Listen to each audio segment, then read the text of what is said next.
What's up, everybody? This is the third episode ever of the Hoosier Life. First two off to a great start. We're very excited to get back to you again, and back-to-back weeks, I believe, if I'm not wrong there. We got a lot to talk about. The NBA Finals are set. They begin tonight. There's some soccer on the horizon. We're going to talk baseball. We're going to talk IU football. You can't see it, but I've got an IU football shirt on right now, so I'm ready to go. Josh looks ready to go. Josh, are you ready to go? Oh, I'm definitely ready to go. A lot on the docket during this time of year for in the sports world, so a lot to talk about right now. Absolutely, and there's going to be a lot for us to talk about, like you just said. I mentioned IU football. We're going to start with that. Let's get to it right now. There were some changes after last year. We're not going to see Nate Sudfeld in the backfield. Sadly, we're not going to see Jordan Howard in the backfield truck over every single future NFL linebacker that he came across, whether it was Iowa, Michigan, or Ohio State.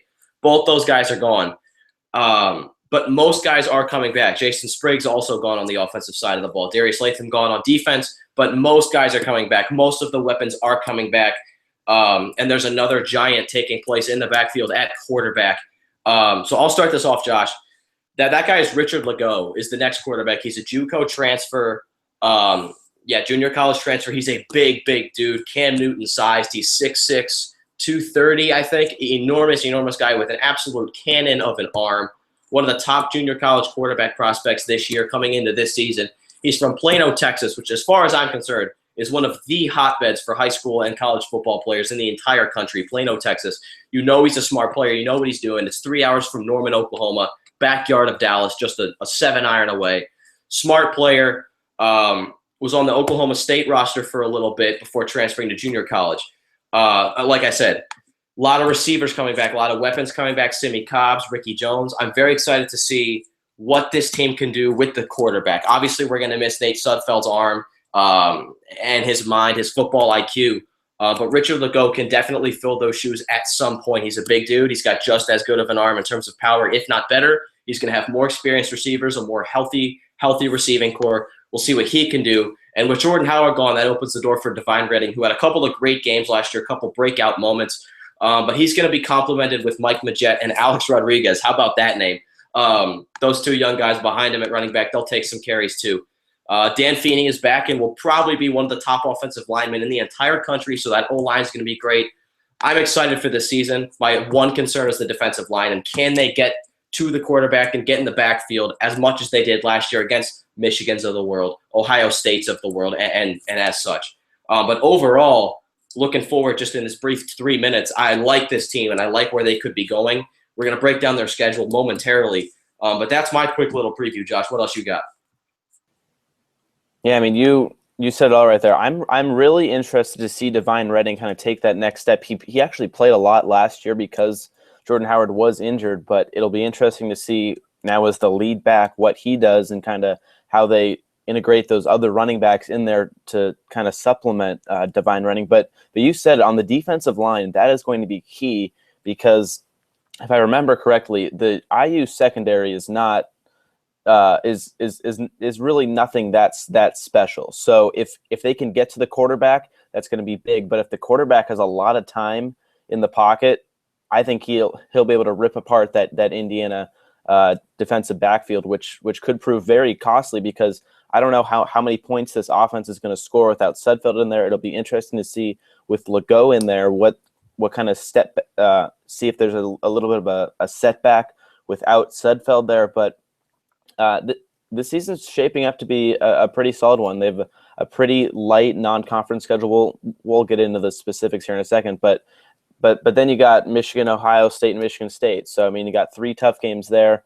But there are definitely some winnable games in there. So it'll be interesting to see how this team responds to their schedule. Definitely. And 2 quick notes I forgot about. You mentioned them. This is assuming Richard Legault wins the starting job. He'll have to beat out Xander Diamont, which I think he will, but that's not to say Xander Diamont won't be silent this year. He'll see the field. And that's secondary. That's a great point. I completely forgot to mention them. They are not good, but they are experienced. Every single person is now coming back. They played a lot of freshmen, mostly freshmen, and some sophomores last year. Not a junior, not a senior. Chase Dutra will be back, hopefully healthy. Rashard Fant will be back, hopefully healthy. So the secondary can improve, and they will. I think they got a new secondary coach. But they've got some experience under their belt. They're still young, but they're experienced. They're athletic. They're fast. They're not big, and they're not great, but they have experience. So we'll see where they go from last year. Josh, we're going to talk about their 3 biggest games, and not their top three opponents, because that's obvious. That's Ohio State, Michigan, and Michigan State. And I only have one of those teams in my top three, I guess, most meaningful games, we'll call it, this season. But I'm going to save mine for second because I let off last time. So Josh, why don't you take the lead here for the top three most meaningful games? So when I say these games, you may not think, oh, these are big time games, but these are games that the Hoosiers need to win and that are key kind of, I would say, swing games in kind of them making a bowl or them not making a bowl. So my first game is against Maryland. Now you may say, Maryland, you killed them last year even on the road, but this is a home game at the end of October. And it's kind of in a stretch of three games that are all winnable. It's in a stretch of Northwestern, and then you play Maryland, and then you're on the road at Rutgers. It's kind of sandwiched in between two road games. But this is a Maryland team with a new coach, and they're kind of in a new identity now. And it'll be interesting to see if the Hoosiers can kind of keep that focus, because this is kind of a similar game, I would say, to Rutgers last year, and that was a game that they lost.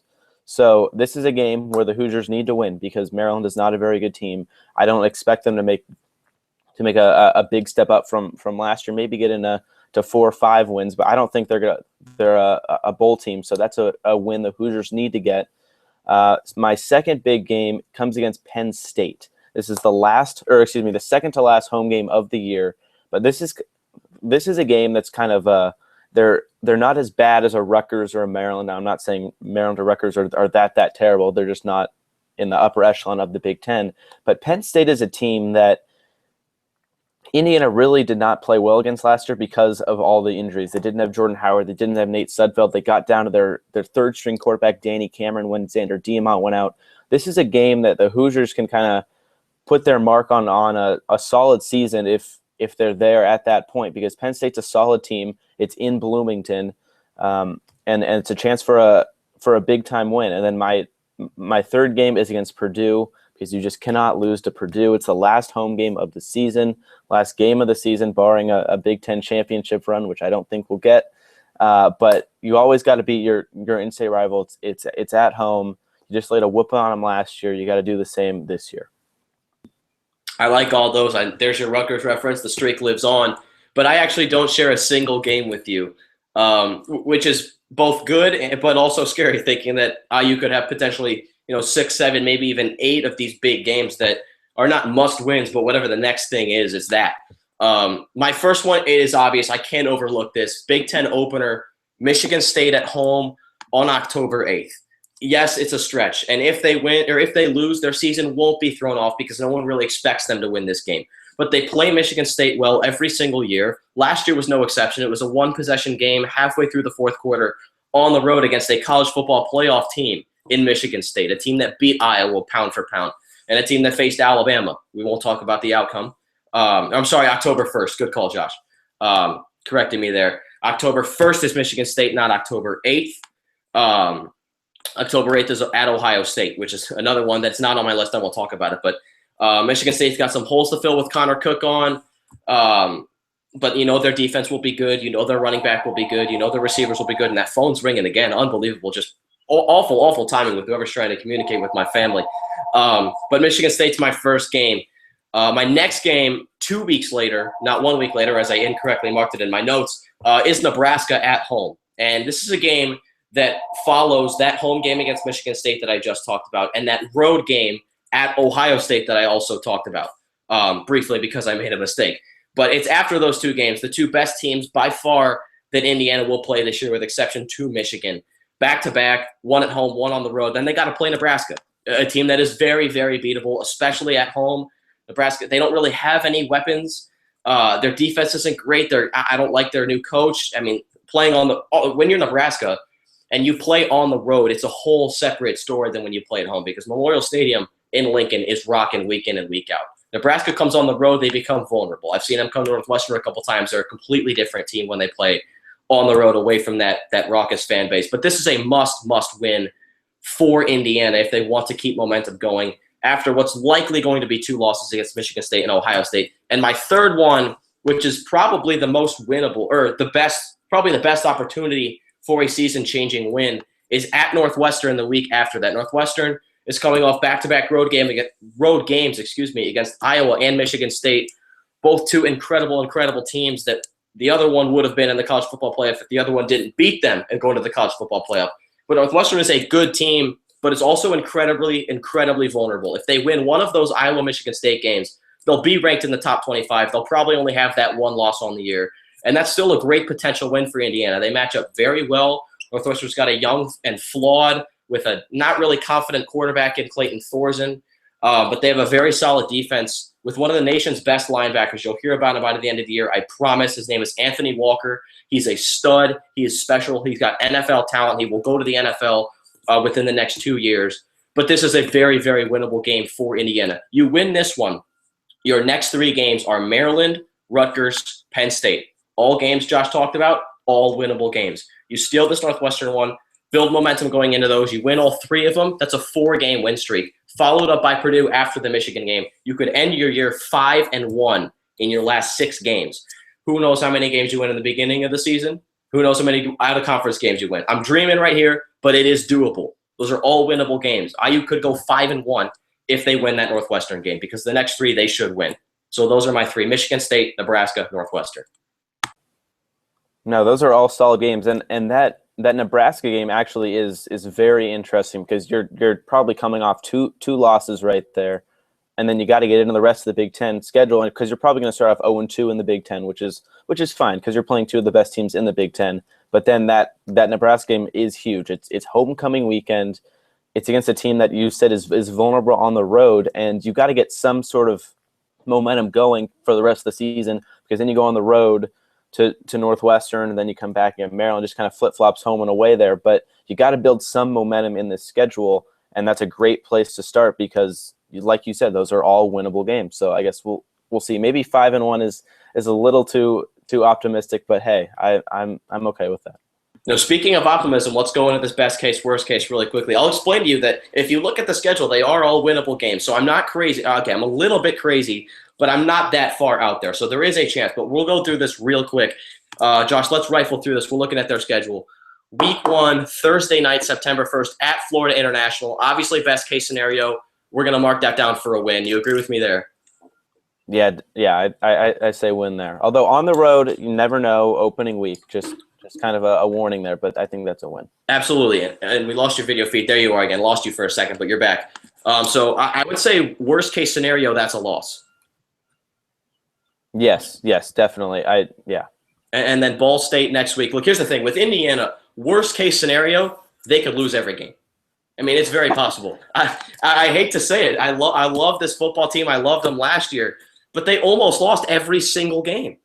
They were down in the second half in every single game. So this could be a very terrifying worst case scenario, but we're going to keep going. Ball State at home. If there is a worst case scenario win, it's this one. Best case, obviously, I have them down for a win. Worst case, I think they don't really lose this game. You agree? Yeah. I mean, this is an in-state team. You got to beat them on your home turf. So probably best case would be a win. Worst case, obviously a loss, though. I mean, yeah, it can't get much worse than a loss to Ball State. Then they've got the bye week and then Wake Forest. Best case win, that's not really dreaming at all. Worst case off the bye week, they played it well on the road last year. Obviously, they're capable of losing this game. I'd like to believe they're not, but they are. So I'm going to put that down for a loss, worst case. Yeah, but I don't foresee Indiana losing that game to Wake Forest. Yeah, I don't either. That's probably right up there with Ball State. All right, next week we got Michigan State. Winnable. Not likely, but best case, they could win. I think they could because they play them well every year. They played them well last year. I think best case, that's a win. Yeah. I mean, obviously upset win at home against Michigan State. I mean, but you don't know where injuries are going to happen. Anything could happen come October 1st. So, and it is a night game. So I will say that. So that could be interesting. And crazy stuff happens in night games. So take that however you want. The following week, Ohio State. I don't think there's any way we win that game.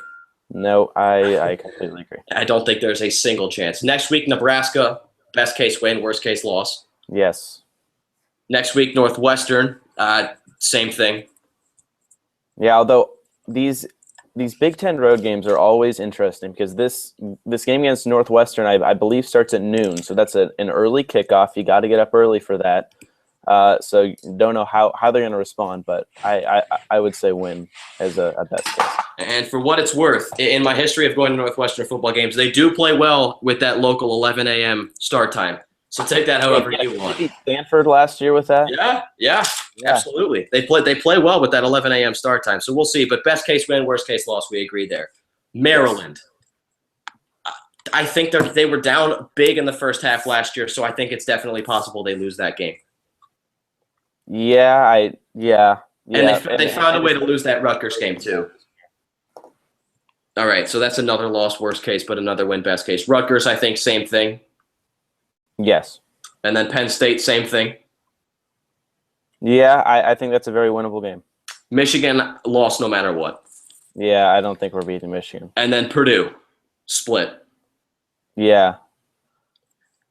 Okay. So I mean, looking at this, best case is you could potentially get 8 wins out of this season, which would be incredible. But looking at it realistically, as an Indiana football fan, I would say 6 to 7 wins. I just think that 8th win is just going to be hard to get, especially in the Big Ten. It's a decent conference this year, but like we've said, there are very winnable games on the schedule. It's just will Indiana actually come through and get that win? That's just kind of what it comes down to. Yeah, and I'm looking at this. I see them winning their 3 out-of-conference games. I see them beating Nebraska, beating Maryland, beating Rutgers, and then one of Penn State and Purdue. Both those games are at home. So that's 7 wins right there. I could see 7. 8, we're dreaming. That's we're talking loss to Michigan, Ohio State, Michigan State, and then one other, probably Northwestern. But you look at the remaining games, they're all very winnable. The 3 out-of-conference, Nebraska, Maryland, Rutgers, Penn State, Purdue, all winnable games. So we could be looking anywhere really from 2 to 3 wins to 8. 9's probably not going to happen. I would say 8 wins is this team's ceiling, which is a stellar season given the top 3 teams that they play this year, and then one more wildcard loss. 8 would be almost a perfect season. But I think this team – there's no excuses if this team does not go to a bowl game. Yeah, no, this team, if they want to take that next step up and get those next level recruits coming into Bloomington, you have to get to a bowl. That is a must. You cannot afford a 5-win season or less. You have to get at least that 6th win. Yeah, and I think they do it. And it sounds like you do too, but this team, it may not be better than last year's team across the board. In certain areas, they definitely are. But in terms of the schedule and the way they match up with these teams and in terms of the guys they do have, I think they could end up with a more successful season numbers-wise. But we're going to move on from that. That was a great topic. We had some good fun with that. We'll be sure to talk more Hoosier football as the summer goes on. It's still early June, but we're going to come back to that a little later in the summer. Right now, we got to talk NBA Finals, and we'll talk about it for a little bit. That one took us a little while, but we got to talk NBA Finals. It starts tonight, 9 p.m. Eastern, the rematch, Warriors-Cavaliers. But we got to backtrack for a second. Thunder-Warriors. Thunder up 3-1. They lose the series. Josh, I'm going to ask you straight up. Did the Thunder choke and lose that series, or did the Warriors come back and win and play with the heart of a champion? I want to say it's a little bit of both, because there were elements of a team choking it away, and there were also elements of the Warriors absolutely just playing like a champion and saying, we're not going to go home, like Steph Curry said. I mean, when you're up in Game 6, you're at home, you've got to be able to hold this team off. I mean, it's just that the ending of that game in that fourth quarter, and just kind of Kevin Durant and Russell Westbrook just pretty much being non-existent, and then you get Klay Thompson and Steph Curry just absolutely shooting the lights out of the ball like they really have done all season. They just kind of woke up, I would say, a little bit. But I would say this had elements of both. You had the Thunder choking away a 3-1 series lead, but at the same time, you had the Warriors who basically said to themselves, we're not going home. So you had elements of both, and you know what? That's okay. It was great for the fan. And as a Seattle fan, I'm glad the Thunder are going home. Definitely, I agree with you there. But honestly, I don't think the Thunder choked as much as people are saying. Yes, they blew a 3-1 series lead, but we're talking against one of the greatest teams in the history of the game, if not the greatest. It's open for discussion. We're not going to get into that right now in any way, shape, or form. But the Warriors came to play. Klay Thompson hit threes when it mattered. Steph Curry made plays when it mattered. He didn't just hit threes. In Game 5, I believe I tweeted out Curry made about 5 key plays in the fourth quarter in the final 5 or 6 minutes. I don't remember exactly what I said. But I do remember that none of them were threes. There were a couple steals, a couple assists, and a couple driving layups, a couple fouls drawn. All right, he did it all except hit a three. So all these people that say all he does is hit threes, they got lucky, they shot well, they came back. You don't shoot well, just shoot well, and come back in the conference finals down 3-1. That does not happen. The Warriors came back in every way possible. They chipped away at leads. They hung in there when the Thunder tried to pull away. The Thunder played great basketball for 45 of the 48 minutes in games 5 and 6 and almost every single minute of game 7. And you're never going to win game 7 on the road against a 73 win team. Never. If you try 1,000 times, it will never happen. So you can't fault them for losing that game. But I think the Warriors just chipped away and they came back. The Thunder didn't really choke because they did almost everything they could have done. The only thing I have to say to analyze that is going to come in with our next question. And that's, where does Kevin Durant play next year? So I'm just going to keep going so I can get these out and let you go. You got guys like Serge Ibaka, Dion Waiters. Those guys need to be bigger role players when it gets down the stretch. The Thunder could have put the Warriors away, and this is the one area that they choked in. They could have put the Warriors away if they know how to close games. They've got 2 superstars, 2 all-stars, and KD and Russell Westbrook. Those guys don't know how to close a game. And I'm a person that believes the superstar does not always have to take the final shot. If you've got a guy with an open 3, if you have Danny Green with a wide open 3, you're down 2 with 4 seconds left, are you going to give it to him? I say yes. There's no reason not to. If you have J.R. Smith wide open and you're down 2 with 3 seconds left, LeBron's on the double team drive, are you going to give it to J.R.? Is LeBron going to put up a contested layup? I'm the type of person that says find the open guy. Get it to him. Let him hit a shot. So guys like Serge Ibaka, Dion Waiters, they have to step up. KD and Russell Westbrook have to figure this out and figure out how to close games. They are a couple baskets away from the NBA Finals. But where does KD play next year? There's nowhere else for him to go. Definitely not in the Western Conference. Maybe Miami if he wants to make a shot next year. Maybe Boston, but I'm not too sold on them. I don't think they have enough weapons to win the East. But nowhere in the Western Conference is a good fit for KD other than where he is right now. And I would not understand anything if he left OKC. They have just a few things to figure out, and they're as competitive as anyone is in the entire league that's not the Golden State Warriors. And they just took them to Game 7. We're up 3-1. If I'm Kevin Durant, I'm staying in Oklahoma City. There's no reason not to. You just have to learn how to close games, and now you know because you got humiliated on national television on 3 nights. KD, stay in OKC. Josh, where's he going? This is an interesting one because I just have no, on most topics, I'm like, okay, I have an idea of where he could go. On this, though, I just have no clear idea of where he could end up. Like you said, I think OKC is a great spot for him, actually, because you have Billy Donovan, and he's a great coach. He got this team to play well at a time when you needed to play well. They just didn't complete the job. They were 1 game away. Can't really fault that because you're playing one of the best teams ever. But at the same time, I think Kevin Durant in OKC is kind of a perfect place for him, because if he goes out to Washington, he's playing with John Wall and Bradley Beal, and he may not be that kind of next level guy. But if he goes somewhere in the East, he's going to go up with LeBron James, and he can kind of get away from the Steph Curry and Klay Thompson thing going on in the Bay Area. So if he wants to maybe win and take it to that next level, I'd probably go somewhere in the Eastern Conference, because then you basically have a shot straight to the Eastern Conference Finals to play LeBron James.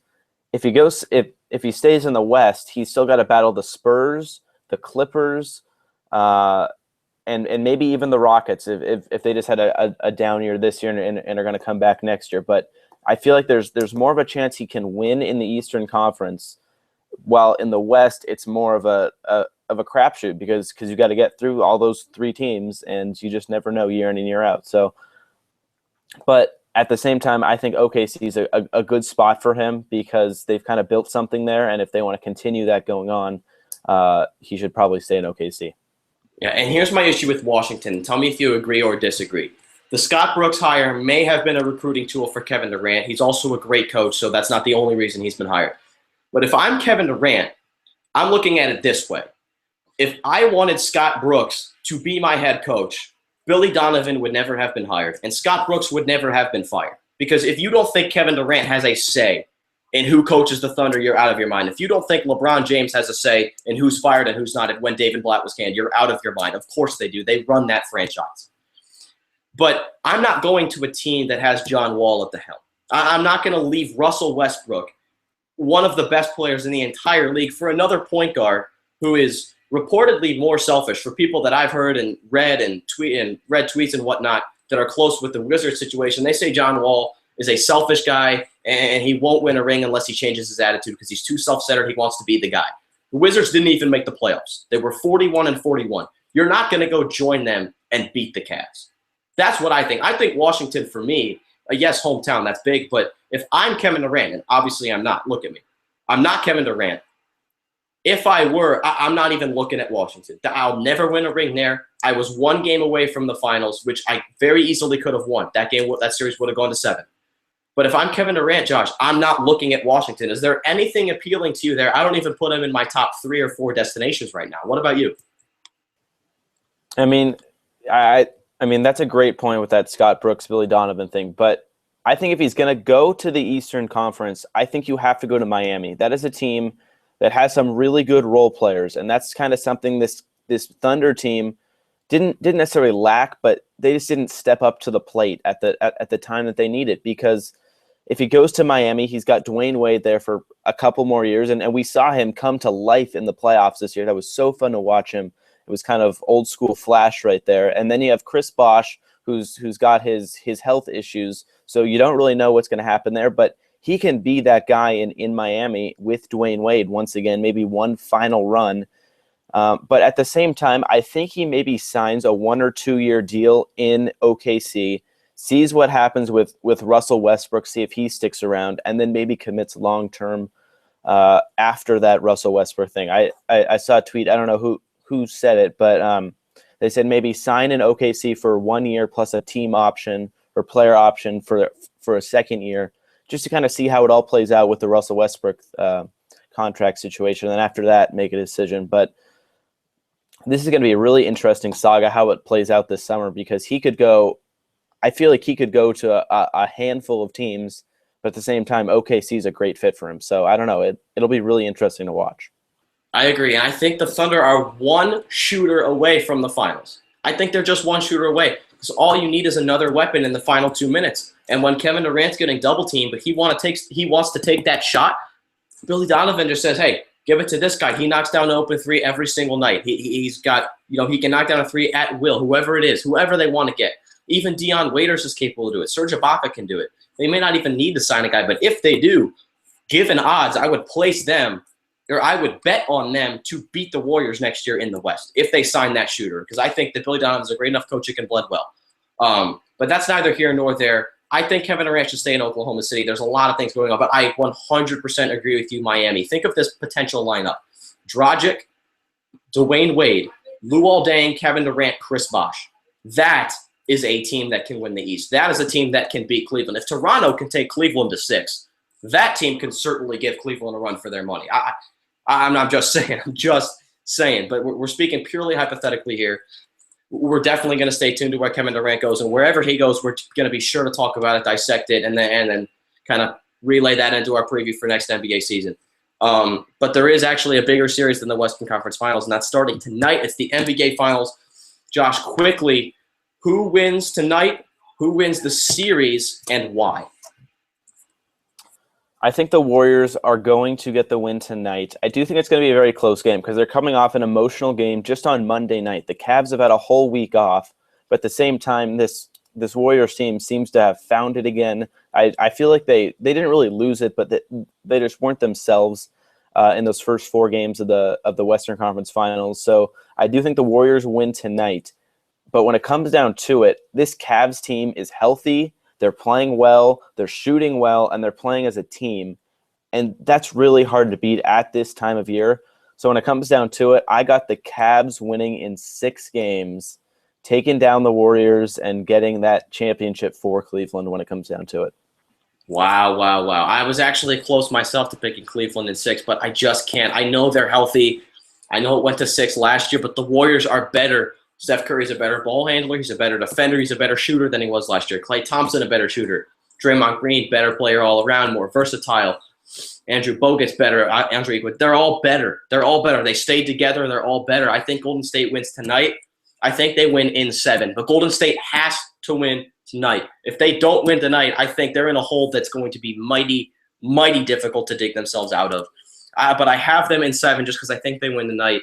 I think the Cavs are healthy enough to win Game 6 at home and push it to 7. But if Game 7 happens in Oakland, I think there's just no way the Cavs can win that game. I understand that they're just as good, probably a little, not quite as good, but, they're all healthy. Kyrie's an incredible point guard. LeBron's LeBron. Kevin Love is hot and cold. What are we going to get? Are we going to get good Kevin Love or bad Kevin Love? Kind of like good Troy Williams, bad Troy Williams. Kevin Love's the X factor of this game. If he shows up, he makes his shots, the Cavs can win any game in this series. If he doesn't show up and he goes cold, they're done right there and then. So I just don't think he's consistent enough, and he hasn't performed as consistent this playoffs as they need him to be against a team like the Warriors. They haven't faced them. The last time they played, it was 132-98 in Cleveland, I'm pretty sure.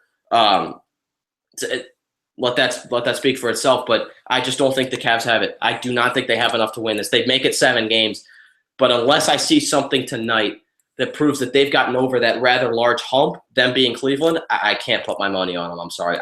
I've never liked them. I've never liked LeBron, but I think I'm starting to grow a soft side for them, but I just don't think they do it. Yeah, but I mean, I do think that LeBron is not the biggest key player in this series. I think it's Kyrie Irving for the Cavs, because you're going to get LeBron James doing his thing most likely. Kevin Love will probably, actually, he could be an interesting player whether he's on shooting or not. But Kyrie Irving is that player. He's going to go up against Steph Curry, and he's going to have to lock him down or just kind of contain him. I don't think you lock Steph Curry down. You contain Steph Curry, but Kyrie Irving has the ability to take over a game whenever he wants to. He can do his ball handling skills are incredible. They probably match up with Steph Curry, but he can kind of be that sway player of is he going to be a scorer? Is he going to take over, or is he going to be that true point guard who's dishing the ball out to Kevin Love and LeBron James and all the other role players on that team? And it'll be interesting to see how the benches play in this series, because both teams have pretty good benches.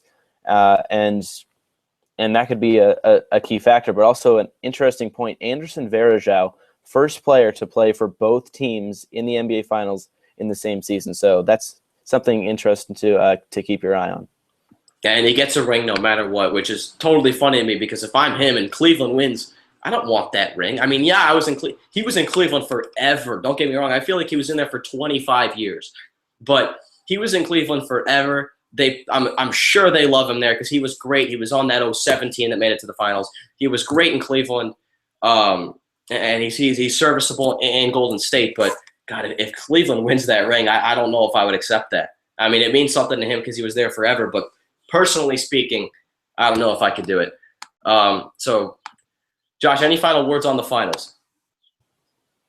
No, I mean, this can be a fun series. Always interesting when you get a rematch from a year before.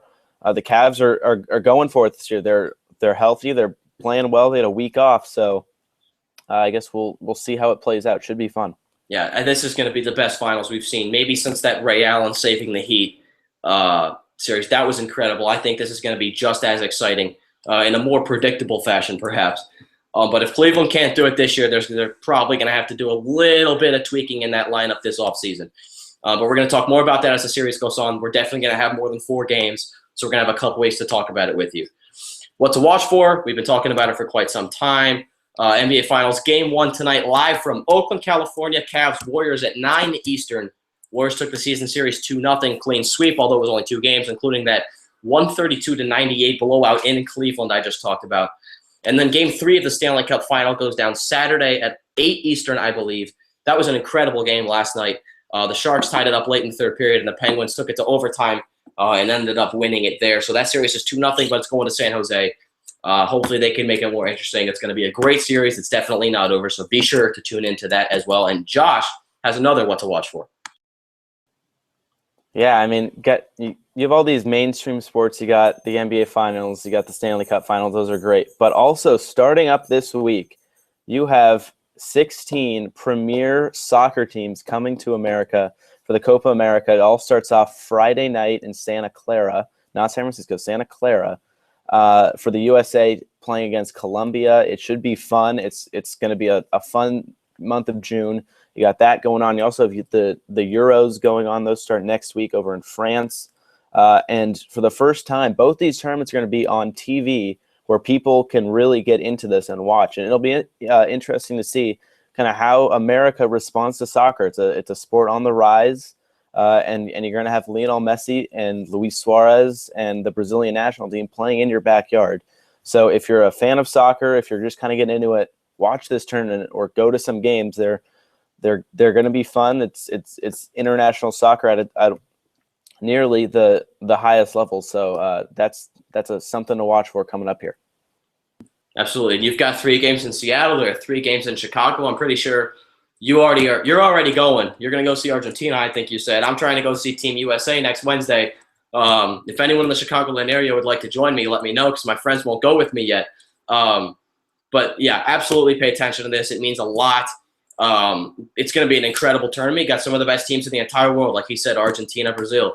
If you're like me, if you're like Josh, you won't be able to keep your eyes off it. So absolutely tune into that in between the Stanley Cup and the NBA Finals. What a month we have. Who said June sucks? It's incredible. The NBA Finals, MLB season's heating up. We got Copa America and the Stanley Cup. Unbelievable. Speaking of the MLB season heating up, we're going to go to our final segment, which is our MLB Power Rankings. For the first time, our Power Ranking segment is going to do with strictly sports. It came close last week with movies. We're going to talk strictly sports. Josh, we're going to do this one at a time. We're going to go 5 and then 5. You want to go first or second? I'll go first. I kind of have an interesting number 5 here because these are 2 teams that are, I feel like, polar opposites. I have the Mets and the Orioles tied at number 5. The Mets, you got that really strong pitching staff. And that's going to carry them or that's going to kill them. But right now it's kind of carrying them right now.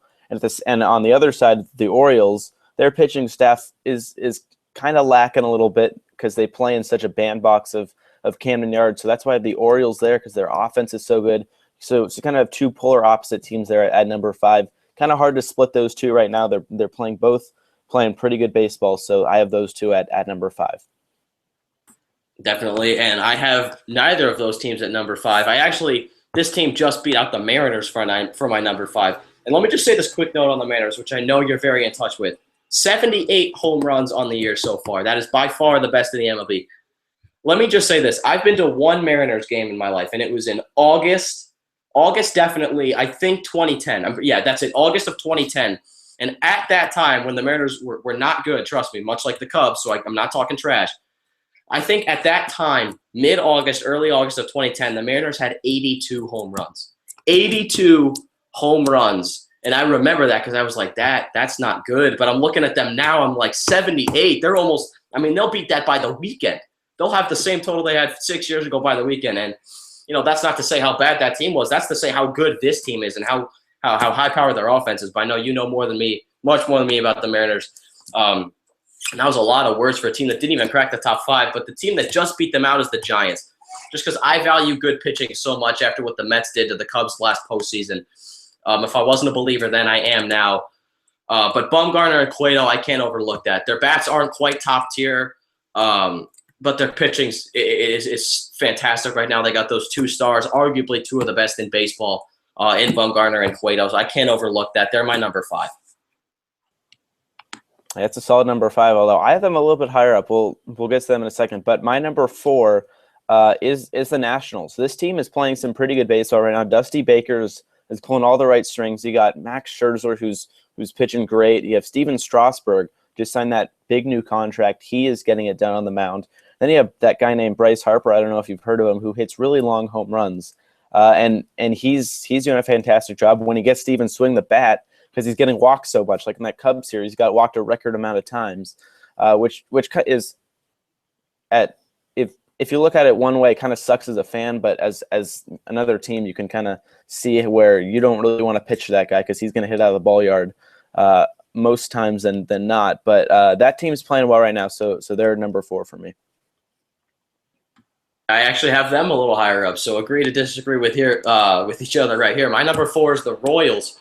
What's not to like? They're hot right now on a 6-game win streak, defending champs. Eric Hosmer is doing it all so far. My one concern, though, is their pitching rotation. They don't seem to have, 4 or 5 guys that they can rely on that can – I think they only have 3 guys that are in the double-digit starts, which is below the league average right now. They don't seem to have those 4 or 5 guys that are consistent enough. It is still the first week of June. They've got time to figure things out. Injuries play themselves out, whatnot, what have you. A lot of stuff going on early in the baseball season, but it's not even the All-Star break. We're still over a month away. They'll figure it out. They know what they're doing. They've been successful before, not too long ago. But for right now, at this moment in time, I'm selling the Royals before I'm buying them. But that's not to say that they can't go far in the postseason again. Yeah, that's basically the only reason that they didn't make my top 5 is because of that pitching. They just don't have that guy like Johnny Cueto last year as kind of the ace of their staff. But my number 3, I'm going with the Giants. It's an even year, so you got to expect them to be in the race in some way, shape, or form. And they're right there leading the NL West right now. They're playing great baseball. They have great pitching. Although Hunter Pence just went on the DL with a hamstring injury, so that's something to watch for because he is a big piece for that team out there in right field. But Madison Bumgarner hit another home run today, double-digit strikeouts. So when he's on his game, usually this Giants team is winning ball games right now. And you got Jeff Samardzija, you got Johnny Cueto. These are solid pitchers. It'll be interesting to see how they respond with Matt Cain on the DL. But this team is built for a pretty solid run, I think, come October, and they're playing well right now. Absolutely, and good pitching beats good batting 9 times out of 10. And they definitely got that going for them. My number 3, you mentioned it earlier. You nailed everything. The Nationals. Bryce Harper. Daniel Murphy, I don't think is getting enough credit because after what he did last postseason, which was incredible, tore the Cubs apart, tore the Dodgers apart. And he's batting, 368? I don't know if that's the exact number, but he's batting somewhere in the high 300s. And he's just getting it done. I really don't think he's getting enough love after continuing that hot streak through the winter and into this season, and also that rotation, Scherzer, Strasburg, like you said. But I got the Nationals at number 3.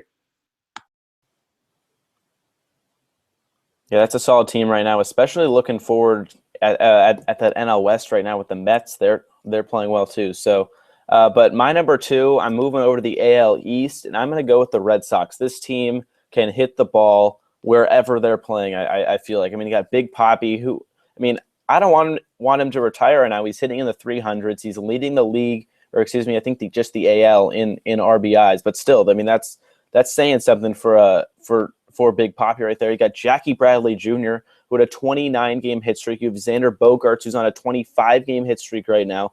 I mean, just anybody in this lineup is playing well. Just the one thing that might hold them back is their pitching, but that's kind of coming to life as of late.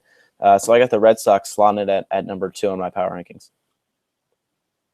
Exact same thing you just said. Red Sox number 2, and I think we have the same number 1. But their offense has no limit right now. Mookie Betts is on top of the world, if he's even in this world, if he's not on another planet right now, because I've never seen anything like the past 48 hours for any athlete except Kobe Bryant, other than Mookie Betts. My only concern is their pitching.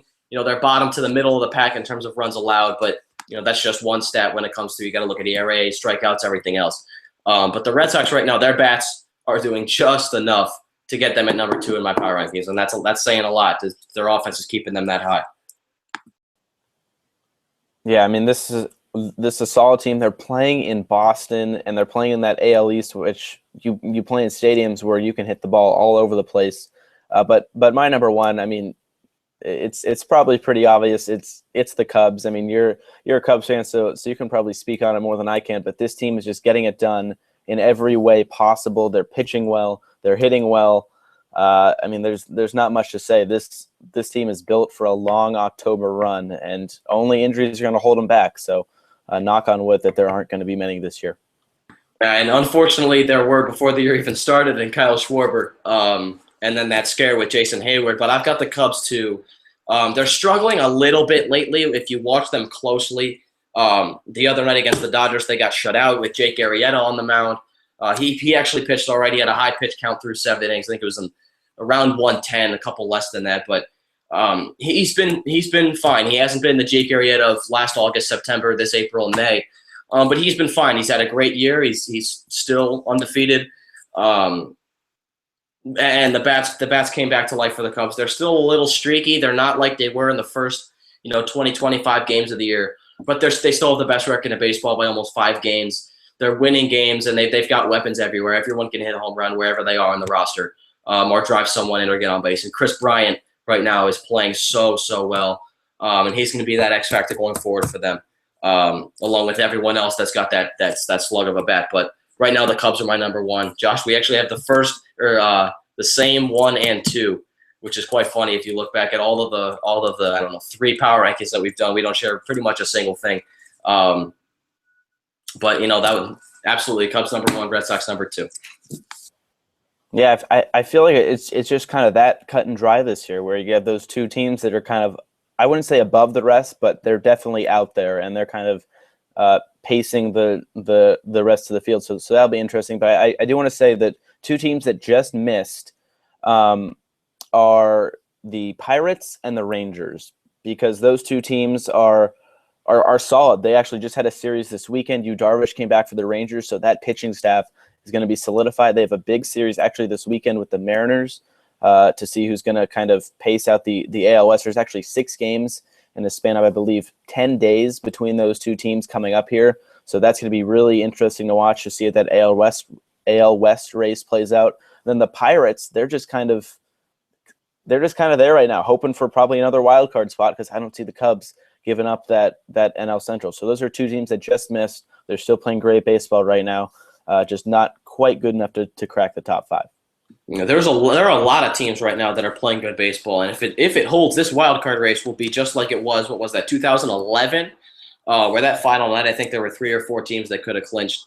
But there's a lot going on right now, a lot of good baseball. There's a lot going on in the sports world. It's a great time to be alive. June Madness is what we have right now. I'm going to deem that a term right now. June Madness, the Stanley Cup, Copa America, baseball heating up, NBA Finals. We've got it all. And that's all we got for you. Be sure to follow us. Josh set up a great Twitter account. We're at the Hoosier Life. Pretty easy. Go search us. Hit us with a follow. We're looking to get that Twitter account up and running. We've got it up and running, but we're looking to use it a little bit more. We got a couple polls up that we had a couple days ago. We'll be tweeting about the NBA Finals. We'll be tweeting about Copa America, Stanley Cup. We're going to cover it all. We're going to really want to get this as a one-stop shop for you for everything sports, Bloomington, what have you. We'll retweet stuff from campus, stuff from friends, and then obviously when we get back down to Bloomington, we're going to get you guys in touch with everything that's going on, anything we see passing by, going to class, whatever, pictures from a football, baseball, basketball, soccer game, what have you. But for now, still give us the follow. It's highly recommended. It's a great follow. We don't have it written right here. You can give us a follow at Josh Eastern. You see mine right there. But definitely follow at the Hoosier Life. Once again, Josh set that up. You did a great job. But that's about all we got for you. Thanks for listening. Thanks for tuning in. If you tuned in live, we will be back hopefully next week. If not, then the following week. We got a couple things to figure out. But thanks for tuning in, and we'll see you guys next time.